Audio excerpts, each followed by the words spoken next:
seul geste de toi viendra mon secours.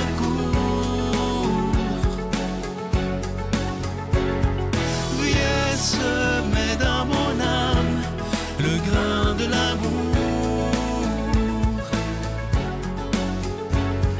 Je traverse un désert et je meurs de soif. Montre-moi le mystère qui garde la foi.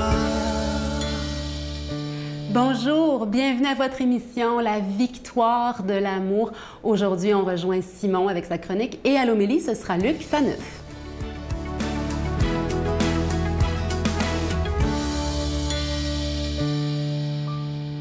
Bonjour tout le monde. Alors très bientôt, ce sera Noël. Alors continuons à bien nous y préparer en méditant sur le sens de Noël. Noël, vous savez, c'est tellement évident, mais des fois, il faut le rappeler, c'est d'abord la fête de la naissance de Jésus, tout simplement. C'est d'ailleurs ce que veut dire le mot Noël, qui vient de la contraction de deux mots latins, natalis dies, qui veulent dire jour de naissance, tout simplement. Donc, la fête de la naissance de Jésus. Un événement extraordinaire qui a changé le cours de l'histoire, à partir duquel on compte les jours et les années maintenant. Et le pape François nous dit dans sa lettre sur le signe admirable de la crèche, dont je vous parle depuis quelque temps et que je vous invite à aller lire, le signe admirable de la crèche, il nous dit ceci: « La naissance d'un enfant suscite toujours émerveillement, car elle nous place devant le grand mystère de la vie. » On pourrait dire que de même qu'il y a un avant et un après la naissance d'un enfant dans notre vie, surtout du premier, mais de chacun, évidemment, mais il y a aussi un avant et un après la naissance de Dieu dans notre monde. Un avant et un après la naissance de Dieu aussi dans notre cœur, à chacun et chacune. Pourquoi? Parce que l'enfant, il est toujours celui, on pourrait dire, qui déjoue nos plans. L'enfant, il opère un décentrement de soi, une conversion. Il nous libère, on pourrait dire, des prisons de l'égoïsme. Il nous fait avancer sur le chemin de la charité. La vie, on le sait, elle est faite pour être donnée. Eh bien, l'enfant, il est là pour nous le rappeler. Il faut vraiment tout lui donner. Noël, c'est donc, on pourrait dire, le mystère de la vie qui est célébré à Noël. Si nous sommes centrés sur nous-mêmes, nous risquons d'être stériles. Mais si nous nous décentrons de nous-mêmes, c'est alors que nous pouvons devenir fertiles. Et il y a plusieurs manières d'être fertiles. Contempler la crèche de Noël, eh bien, surtout si on contemple l'enfant Jésus dans la crèche, au centre de la crèche, c'est apprendre d'une certaine manière à se décentrer de nous-mêmes, apprendre à admirer la beauté de l'autre. C'est commencer à comprendre le mystère de la vie, qui est au fond toujours l'amour. Le mystère de la vie, c'est toujours aussi imprévisible. Nul ne sait quand une femme va tomber enceinte ou quand elle va accoucher. Et bien de même, impossible de savoir quand est-ce qu'on va rencontrer l'amour ou se marier. Impossible de connaître toutes les joies et toutes les épreuves aussi qu'on aura dans notre vie. La vie est un mystère, elle est imprévisible. Et le miracle de Noël, comme tous les miracles, eh bien, c'est cette signature de Dieu, si on peut dire, qui nous empêche d'enfermer le mystère de la vie dans nos idées préconçues où on veut tout prévoir et tout contrôler. C'est s'ouvrir au merveilleux, si je peux dire. Marie et Joseph ont été surpris d'une certaine manière par la manière dont Marie est tombée enceinte par le Saint-Esprit, surpris de la manière et du lieu aussi où Jésus est venu au monde. Alors nous aussi, nous devons nous laisser surprendre par Dieu, spécialement cette année à Noël.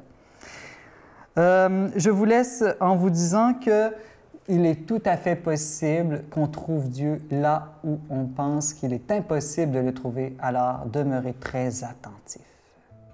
Notre Père qui es aux cieux, que ton nom soit sanctifié, que ton règne vienne, que ta volonté soit faite sur la terre comme au ciel.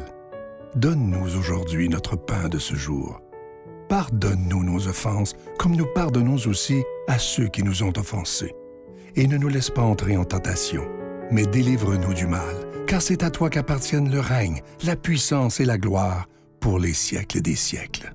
Amen. Je continuerai à croire, même si tout le monde perd espoir.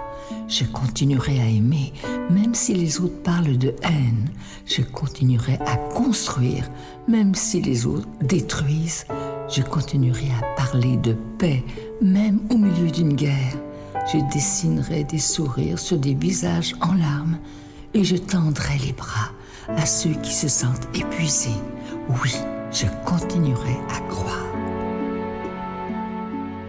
C'est avec beaucoup de joie que je vous parle de ce magnifique cadeau du mois de décembre, une belle exclusivité de la Victoire de l'amour. Il s'agit du pendentif de Marie Consolatrice en acier inoxydable, gravé au laser et orné de petits zircons. Ce pendentif, il est déjà béni et à votre demande, la chaîne, elle est incluse. Donc, étant donné que c'est en acier inoxydable, ça ne ternira jamais. Je vous rappelle que vous le recevrez avec un don de 25 $ et si vous en voulez deux, avec un don de 40 $.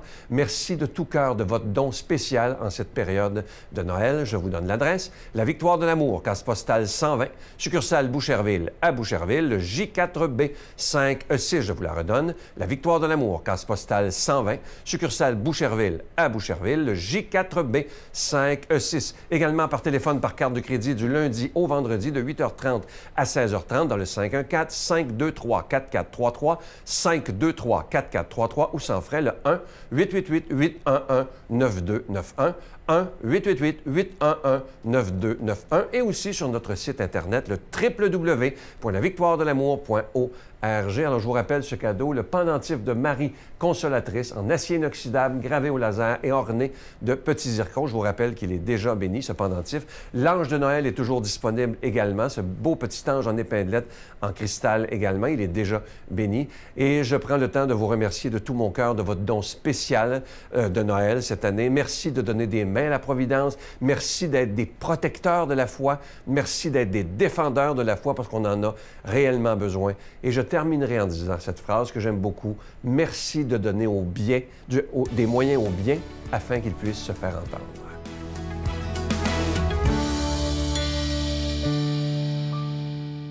Mon Dieu, donnez-moi la sérénité d'accepter les choses que je ne peux changer, le courage de changer les choses que je peux et la sagesse d'en connaître la différence. Amen.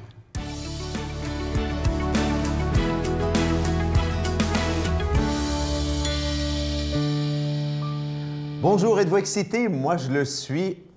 J'ai des enfants à la maison encore. Oh, ils ont vieilli, mais la magie de Noël, n'est-ce pas? La magie de Noël, c'est oui une fête religieuse, mais c'est aussi tout ce qui vient avec, la fête des enfants. Et parlant d'enfants, dans le texte, évidemment, ça sera la grande fête, la grande naissance, dans 24-36 heures, mais il y en a une autre qui est la précédée, moins importante, mais quand même très importante. Donc, c'est ce qu'on va entendre aujourd'hui.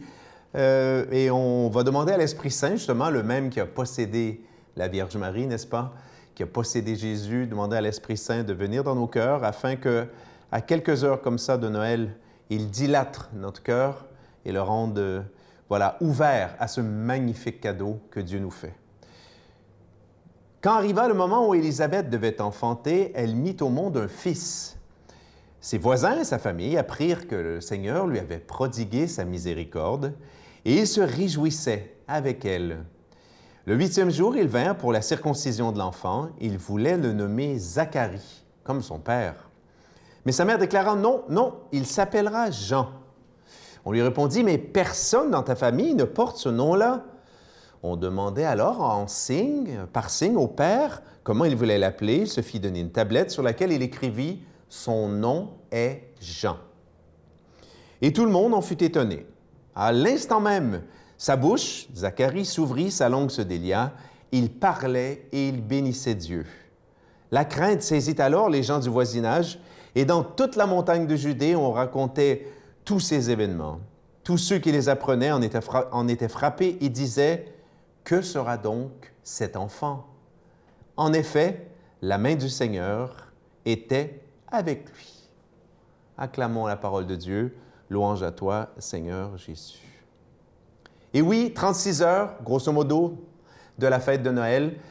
Et on rappelle une naissance. Une naissance, j'allais dire, presque aussi importante que celle de Jésus. Jésus, évidemment, c'est une naissance unique, n'est-ce pas? Dieu se fait homme, incarnation. Dieu prend la chair humaine parce que Dieu nous aime. C'est ça la fête de Noël, c'est la fête de l'amour. La fête de l'amour dans un enfant, parce que Jésus s'est en vrai homme, a pris tous les stades de développement d'un être humain. Mais voilà, fête de l'enfance, parce qu'on célèbre à la fête de Noël l'humilité de Dieu, l'amour de Dieu, mais l'humilité de Dieu. On célèbre aussi, et ça, Élisabeth l'avait bien compris, puis Zacharie, le fait que pour Dieu, rien n'est impossible. Beaucoup de gens ne croient pas en Dieu parce qu'ils disent, ben, quand on étudie la vie de Jésus, on se dit, mais ça n'a pas de sens humainement. Un homme, bon, si on parle de Pâques, un homme ne peut pas ressusciter des morts. Un homme ne peut pas faire autant de miracles. Et Dieu, s'il existe, ne peut pas venir dans un être humain. On se rappelle, rien n'est impossible à Dieu.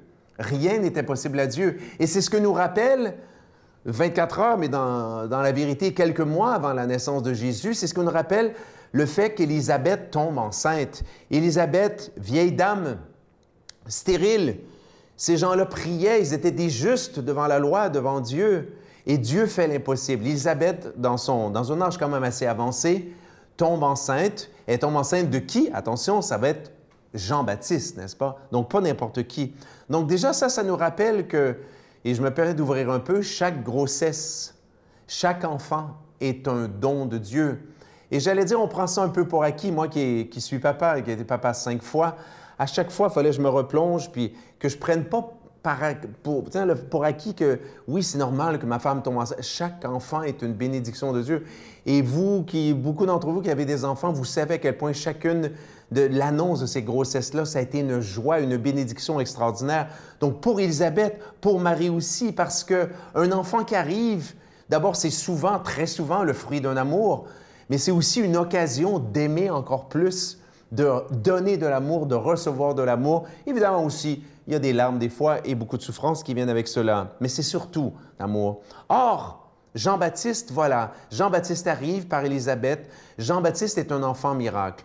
Dans la tradition de l'époque, comme nous on fait aujourd'hui, on nomme nos enfants, on les baptise, on leur donne un nom.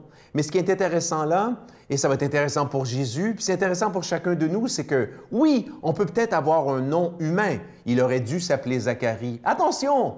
Dieu avait quelque chose derrière la tête.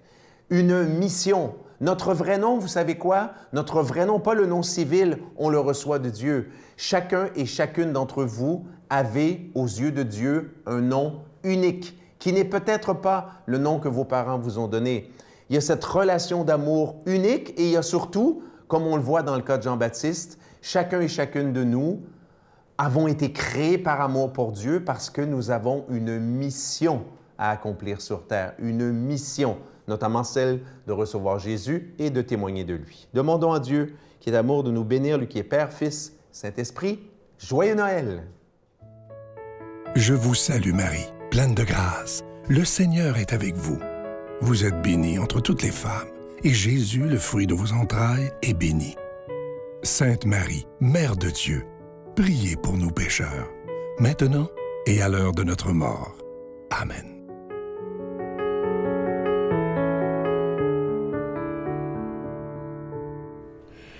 Chers amis, aujourd'hui, j'avais envie de vous dire que, un peu comme on se prépare à un accouchement, à Noël, c'est la naissance de Jésus, mais pourquoi pas nous aussi réapprendre comment respirer par le nez, comment relaxer, être serein, inspirer, expirer dans la présence de celui qui nous aime de toute éternité. Pourquoi pas profiter de ces temps où on est un peu dans l'excitation, l'effervescence, la fébrilité de revoir nos familles, un peu de tout ça. Bien, réapprenons, pourquoi pas, à accueillir la paix de Dieu, expirer tous nos soucis, prendre les quelques secondes que ça prend pour être heureux. Bonne journée. Et j'ai fléchi, je lui ai demandé son numéro de téléphone. Et voilà que ça a été un numéro fatal. Mais ça fait 10 ans quand même qu'on est unis par les liens du mariage.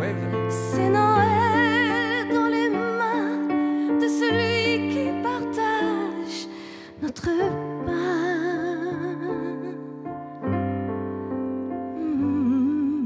C'est